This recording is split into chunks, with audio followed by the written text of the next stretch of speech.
Fala galera, tudo tranquilo? Bom, pessoal, nas aulas anteriores nós estudamos o movimento em uma dimensão. E o movimento em uma dimensão ele podia ser descrito pela aceleração, pela velocidade, pela posição. Mas lá, como o objeto podia se mexer apenas em uma direção, a gente não se preocupou muito para onde ele ia. A gente simplesmente adotou que você tinha um sentido positivo, um sentido negativo, e a gente conseguia resolver todos os problemas. Mas quando o movimento ocorre em mais de uma dimensão, aí nós precisamos de uma forma de obter a localização desse objeto e o deslocamento dele de uma forma um pouco mais precisa.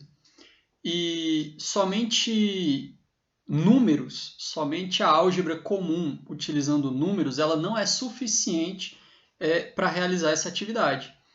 Então, pessoal, a gente tem que começar a estudar um outro ente matemático que é o vetor.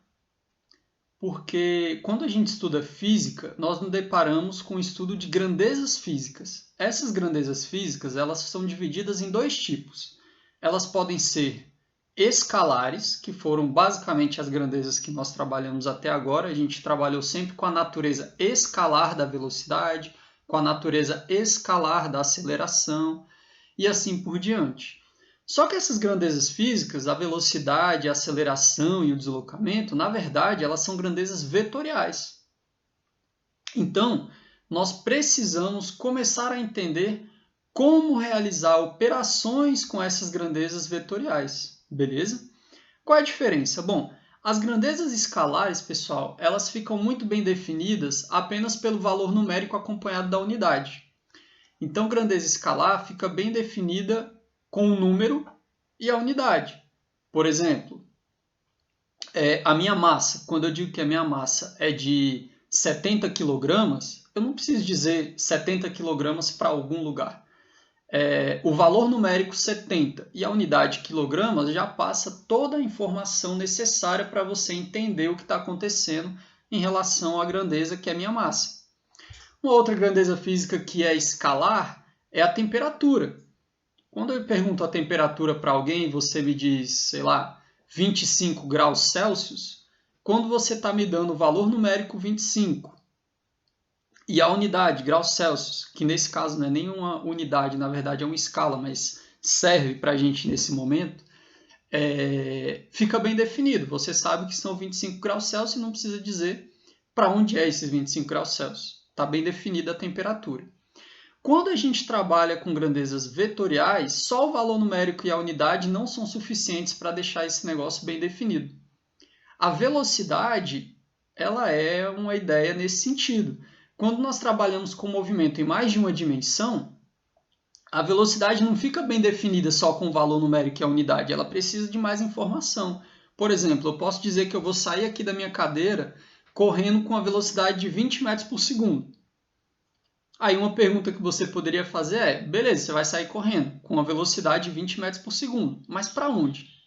Você vai sair correndo para frente, para cima, para a esquerda, para a direita? Então, essas grandezas em que essa pergunta para onde surge, ou seja, uma grandeza que necessite de uma orientação, elas são grandezas físicas chamadas de vetoriais. E elas não ficam bem definidas com valor numérico e unidade. Para ficarem bem definidas, elas precisam de valor numérico, que nesse caso nós vamos chamar do módulo da grandeza física, é o tamanho dela, é o valor numérico. E ela precisa, além da unidade, ela vai precisar de uma orientação. E a orientação, pessoal, ela é dada pela direção e o sentido. Então, por exemplo, eu posso dizer que eu vou sair correndo aqui com uma velocidade de 20 metros por segundo. 20 é o valor numérico, metros por segundo é a unidade. Para a direita, então eu estou te dando uma orientação. Eu estou dizendo que eu vou me mover, por exemplo, na horizontal para a direita. E ficou claro para onde eu vou. Então, a grandeza física vetorial ela precisa de orientação para ser bem definida. Como os números eles não fornecem orientação, nós não podemos usar os números apenas para representar essas grandezas físicas. Então, as grandezas físicas vetoriais elas não são representadas por números, elas são representadas por vetores. Então, galera, nós vamos representar as grandezas físicas por vetores. Uma coisa importante aqui, pessoal, é diferenciar direção e sentido, tá? Direção é tipo horizontal e vertical. E para você não se confundir, lembre-se que numa mesma direção nós temos sempre a possibilidade de dois sentidos. Vamos entender essa ideia, ó. Se eu pensar na direção horizontal, quando eu me movo na direção horizontal, eu tenho duas possibilidades de sentido. Eu posso ir para a direita ou eu posso ir para a esquerda. Então, na direção horizontal, existe a possibilidade do sentido para a direita e do sentido para a esquerda. Na direção vertical, nós temos a possibilidade de se mover com sentido para cima ou com sentido para baixo. E uma outra forma de dar direção, galera, é fornecendo um ângulo em relação a um eixo. Se nós estivermos usando um eixo cartesiano para nos localizarmos no espaço, nós podemos fornecer essa orientação fornecendo um ângulo em relação à horizontal, por exemplo, ou em relação à vertical, ou em relação ao eixo X, em relação ao eixo Z, em relação ao eixo Y, tanto faz, tá? Então, pessoal, o que nós vamos começar a fazer é estudar esses vetores, porque grandezas físicas vetoriais, elas são descritas pelos vetores, só que os vetores, eles não são números, então eles não obedecem à álgebra numérica comum, eles vão obedecer uma álgebra vetorial. Isso quer dizer que a gente tem que reaprender a álgebra relacionada a vetores. A gente tem que saber como somar vetores, como multiplicar vetores, como subtrair vetores e assim por diante, beleza? Então, o que eu vou mostrar para vocês agora é como realizar operações com os vetores. E a primeira operação e mais simples é a soma de vetores. Primeiro eu vou mostrar a soma geométrica dos vetores. Depois eu mostro uma outra forma de somar também que é bem interessante, tá bom? Então é o seguinte, vamos considerar aqui que eu tenho um vetor A e um vetor B, aleatórios aqui. E eu quero somar os dois, eu quero realizar a soma dos dois. Então eu estou dizendo que eu tenho um vetor S, que é dado pela soma de A mais B. Como realizar essa soma? Pessoal, aqui tem umas coisas importantes antes da soma, tá? Notação. Sempre que a gente tem uma grandeza física e tem uma setinha em cima dela aqui, ó, significa que ela está sendo representada como uma grandeza vetorial. Então, isso aqui é um vetor. Isso quer dizer que essa soma aqui, em geral, ela não vai ser a soma do tamanho do A e do tamanho do B. Não são dois números que eu estou somando. Então, eu não posso somar isso direto. Eu tenho que realizar a operação de soma de vetores. Eu vou mostrar aqui um modo de fazer essa soma. O primeiro módulo, que é o modo geométrico de fazer essa soma, pessoal, é o seguinte. A gente pega o primeiro vetor da minha soma, o vetor A, e deixa ele do jeito que ele está aqui, ó, bonitinho. No final dele, eu coloco o vetor B. Se nós fizermos isso, eu trago aqui o B para o final do A. Então, o começo do B vem para o final do A. A soma entre esses dois vetores, o resultado da soma dos dois vetores, é um vetor que vai aqui do ponto de partida do A até o ponto final do B aqui, ó. Então, esse vetorzinho é o meu vetor S, que é a soma do vetor A mais o vetor B. Então, repare, pessoal, que agora a gente está trabalhando com vetores, que são essas setinhas, e somar os vetores, não tem como mais você somar número, isso aqui não é número, eles são setas. Então, existe uma regrinha para a gente somar esses caras, tá? Essa regrinha que eu acabei de mostrar para vocês é chamada de regra do polígono, porque fecha um polígono. No nosso caso aqui, como são só dois vetores, fecha um triângulo, beleza? Então, o vetor soma é o que vai do ponto de partida do começo do meu primeiro vetor até o final do meu último vetor da soma. Eu poderia colocar mais vetores aqui e era só ir fazendo dessa maneira. O final de um no começo do anterior e assim por diante. E depois você vai do ponto de partida até o ponto de chegada. É assim que a gente soma vetores, beleza, galera? Um outro exemplo aqui, e se ao invés de somar eu quiser fazer a diferença? Então, o vetor diferença A menos B. Pessoal, o vetor menos B, ele é um vetor igualzinho ao B, só com sentido oposto. Então, o B ele está indo aqui nessa diagonal para baixo, o menos B seria o mesmo vetor na diagonal, só que indo no sentido aqui para cima. Você só muda o sentido do vetor. Então, a gente usa a mesma regrinha. Eu vou fazer o vetor A do jeitinho que ele é, repetir o vetor A aqui, e no final dele, ao invés de colocar o vetor B, eu vou colocar o vetor menos B, que é o mesmo vetor, só que com sentido oposto. Ao invés de ser descendo, ele é subindo. Então, tá lá. Esse é meu vetor menos B. E o vetor diferença vai ser o que vai do ponto de partida até o ponto de chegada. Esse é meu vetor diferença. Tranquilo?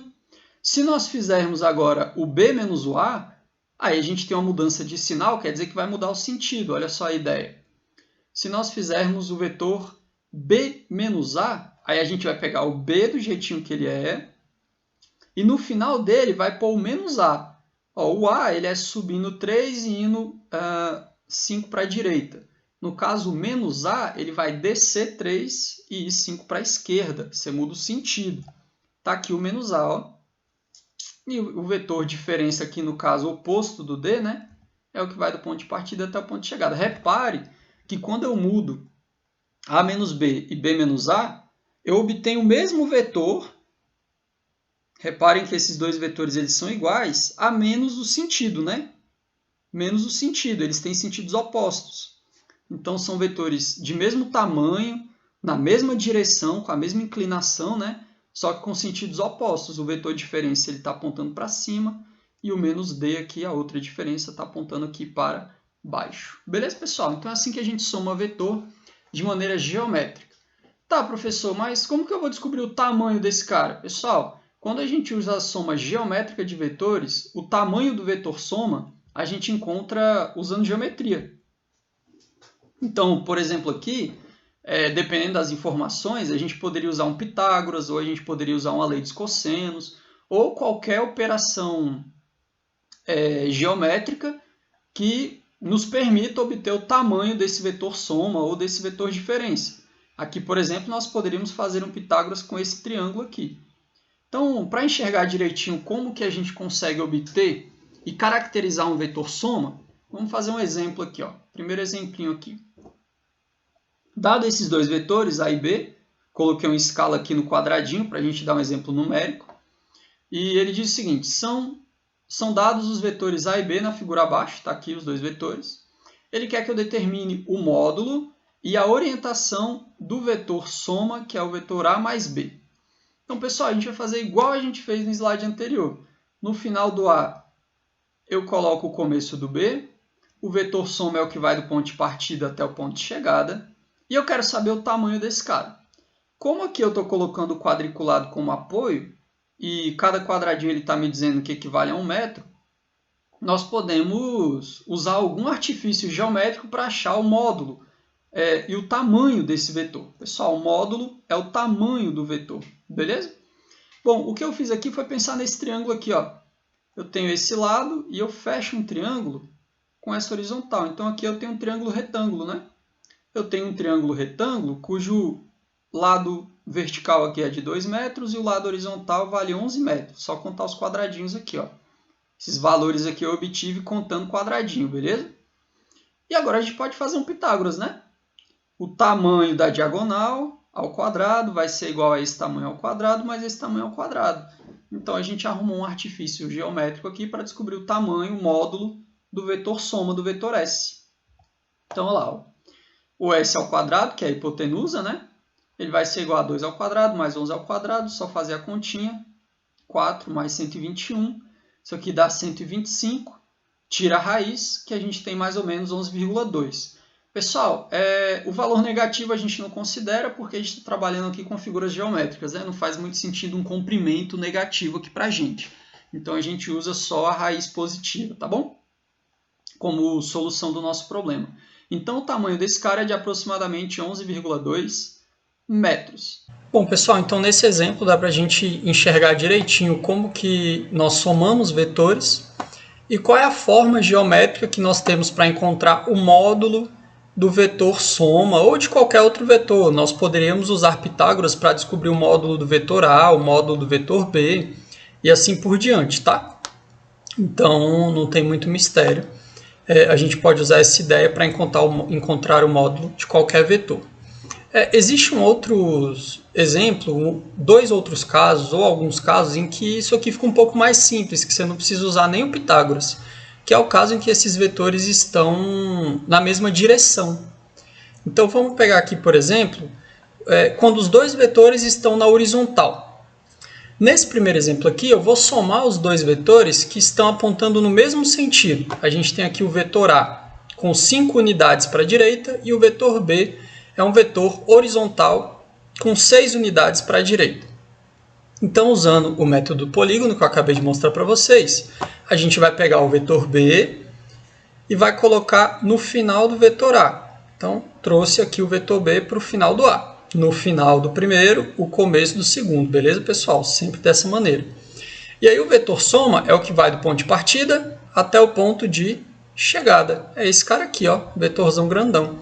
E esse cara, pessoal, para a gente descobrir o módulo dele, a gente não precisa usar Pitágoras. A gente precisa apenas contar os quadradinhos. E é fácil de ver que, nesse caso, o tamanho do vetor soma é dado pelo tamanho do A mais o tamanho do B. Então, o módulo de S, nesse caso, o módulo do vetor soma, vai ser dado pelo módulo do A, que é 5, é o tamanho dele, 5 quadradinhos, só contar, e mais o módulo do B, que são 6 quadradinhos aqui, é só contar também. Então, o módulo vetor soma, quando eles estão apontando no mesmo sentido, então quando nós somamos dois vetores na mesma direção e no mesmo sentido, o módulo do vetor soma, nesse caso particular, vai ser dado pela soma dos módulos dos vetores, vai ser dado pela soma dos tamanhos dos vetores. Agora, eu posso somar também vetores que estão na mesma direção, só que com sentidos opostos. E aqui surge uma coisa interessante, porque a gente vai fazer o mesmo procedimento. No final do vetor A, eu vou colocar o começo do B. Tá lá, pessoal, olha só. O B, ele é como se fosse voltando em cima do A, né? Então, nesse caso, é como se você tivesse andado para frente e depois andado para trás. O seu deslocamento efetivo foi só um pouquinho para frente aqui, ó, do ponto de partida até o ponto de chegada, depois de somar com o vetor B. Então, pessoal, repare isso, tá? É sempre no final do primeiro, o começo do segundo. Então, o nosso vetor resultante, o nosso vetor soma, ele é o vetor que vai do ponto de partida até o ponto de chegada aqui, pessoal. E nesse caso, a gente percebe que a soma dos vetores, a soma vetorial dos vetores, faz com que o módulo desse vetor soma seja dado pela diferença entre os tamanhos, porque é como se você tivesse ido 5 quadradinhos para frente e depois voltado 3. Então, nesse caso, perceba, pessoal, uma soma vetorial está me fornecendo uma diferença numérica. Então, o módulo do vetor soma vai ser o vetor A, o módulo dele, menos o módulo do vetor B. Pessoal, sempre que eu falo módulo, eu estou falando do tamanho do vetor. Então, o tamanho desse vetor, é claro que a gente enxerga que são 2 quadradinhos, que a gente obteve com 5 menos 3. Dá 2 quadradinhos aqui, cada quadradinho tem 1 metro, beleza? Então, esses casos em que você tem os vetores na mesma direção, são casos um pouco mais simples que a gente vai ter o módulo do vetor soma como sendo dado pela soma dos módulos ou pela diferença dos módulos. A gente só tem que tomar cuidado com o sentido desses vetores. Então, esse caso aqui ele é um pouco mais simples, tranquilo? Então, pessoal, por hoje é isso. Valeu!